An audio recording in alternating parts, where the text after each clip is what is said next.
Singapore's most prominent landmarks have been shrouded in haze for days. The city-state's Air Pollution Standards Index soared to a record high of 371 on Thursday, beating the previous peak set in 1997 and reaching a level deemed hazardous to health. This is the source of the smog: forest fires on the neighboring Indonesian island of Sumatra. Many of the fires were started by companies trying to clear the land to make way for palm oil plantations, a practice that has gone on for years. For people in Singapore, it has made the air unpleasant to breathe.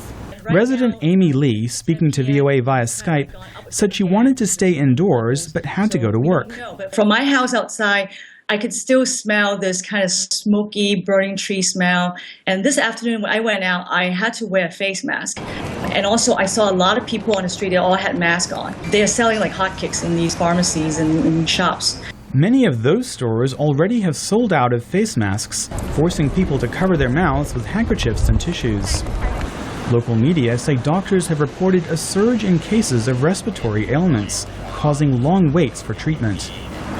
The haze also forced air traffic controllers at Singapore's Changi Airport to delay takeoffs and landings due to poor visibility.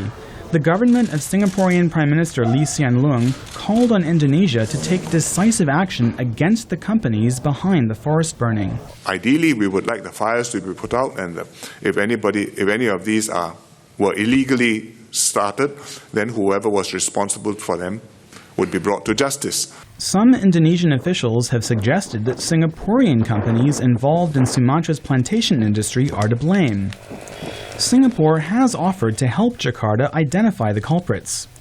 But Amy Lee said many Singaporeans feel the greater responsibility for action lies with Indonesian authorities. They are right there. They could actually pass regulations or put some pressure on these companies or enforce the locals to adopt a better method to burn these forests. And they should also maybe do more to kill the fires.